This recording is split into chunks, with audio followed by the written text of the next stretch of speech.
The Beatles took a 2-month hiatus from recording after wrapping up All You Need Is Love in June 1967.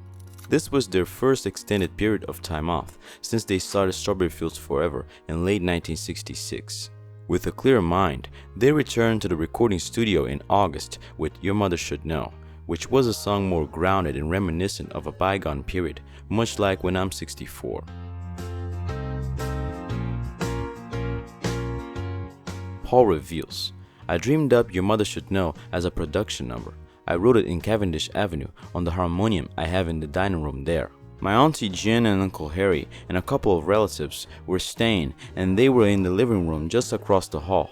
So I just went to the dining room and spent a few hours with the door open with them listening. And I suppose because of the family atmosphere, Your Mother Should Know came in.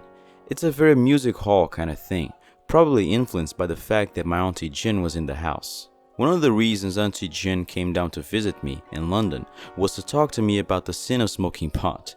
Her nickname was Control, and she had been sent down by the family as an emissary. I suppose the word had got back that our Paul was going a bit wild in London, so someone needed to go and check in on him. Paul continues, speaking about the lyrics. I've always hated generation gaps. I always feel sorry for a parent or a child who doesn't understand each other, and many of our fans would have been beginning to think that their parents were just a bunch of old fuddy-duddies who had no idea about anything. Have a good day.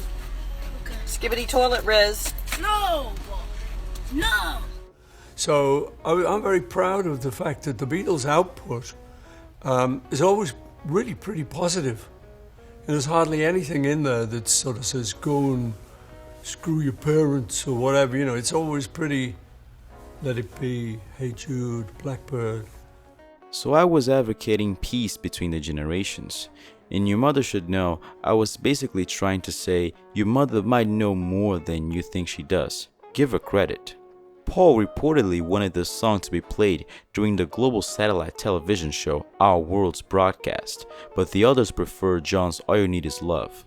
Although it was a fairly simple song, it was a pain in the ass to record since Paul felt their many attempts didn't do it justice and wanted to start again from scratch. As a result, the song was recorded, re-recorded, and re-recorded again with different arrangements and overdubs. August 23, 1967 marks the final session visited by Brian Epstein before his death 4 days later. John Temperley, the sessions engineer, recalls, he came in to hear the playbacks looking extremely down and in a bad mood. He just stood at the back of the room listening, not saying much. Regarding the melody and musical style chosen for the song, Paul continues, Your Mother Should Know is a very simple thought really, that could have translated easily into the sort of ragtime song that was popular in my parents' era. No one thought it at the time, but we were really big fans of the music that came out of our parents' generation. We recognized the impact of the memorable melodies and the structure of so many of the songs. Something about the structure, verse, chorus, middle eight, verse, chorus, allowed those songs to last. I remember hearing my dad say that his dad had complained that his music, which was Chicago jazz, was tin can music. But it all comes back to what was popular at the time, and I suppose the word hit resonates. We were, after all, in the business of writing hits for the Beatles. You can look at the word hit in two ways, as either crass commercialism or trying to reach people.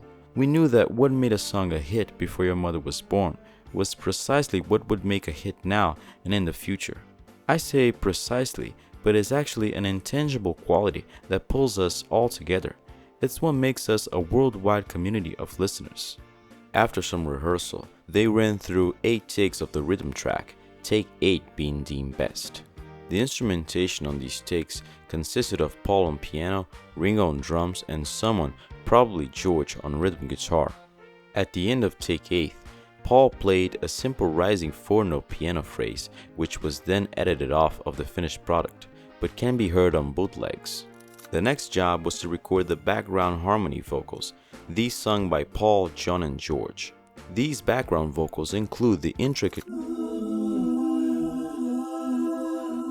harmonies that begin the song, as well as the Your Mother Should Know lyric lines sung at strategic spots in the song.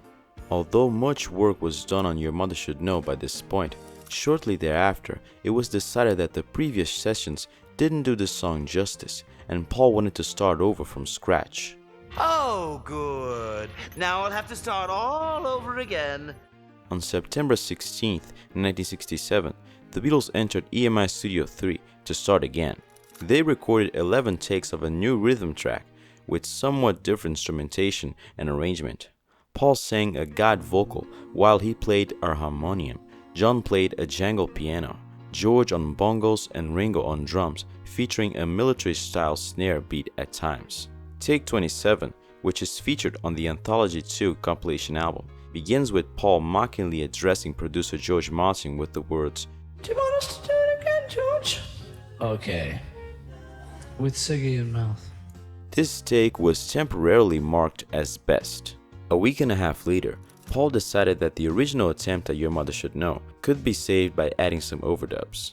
Therefore, on September 29, 1967, the group entered EMI Studio 2 to finish up the song. Paul overdubbed his bass part, John overdubbed an organ part mimicking Paul's piano work from the rhythm track during the instrumental sections, and Ringo added tambourine at various places in the song. What sounds like a tambora drum in the final seconds of the song was most likely played by George at this overdub session as well. With these overdubs performed, the song was complete. I had a black carnation because they'd run out of red ones. And I said, all right, I'll have a black one, I'll have whatever you've got on it. So I got this hugely significant thing of a black carnation. The walrus was a nothing thing, not meant anything about anyone, it was very read into. And what happened was when we did Magical Mystery Tour and portrayed it, I actually put on the walrus mask. The one on that wall all swaying happens to be me with the walrus thing. We just picked up a head each. There's no thought behind it. While most writers or commentators are eager to dismiss Your Mother Should Know as just another campy, nostalgic trip to a bygone era that Paul liked to indulge in, upon inspection we can see that in this instance, the Beatles watered down the instrumentation and added some unprecedented structuring to create a sing-along song that fits well into the group's catalog. One could even say that it resembles, with a little help from my friends, to a greater degree than it does Paul's throwback compositions such as Honey Pie.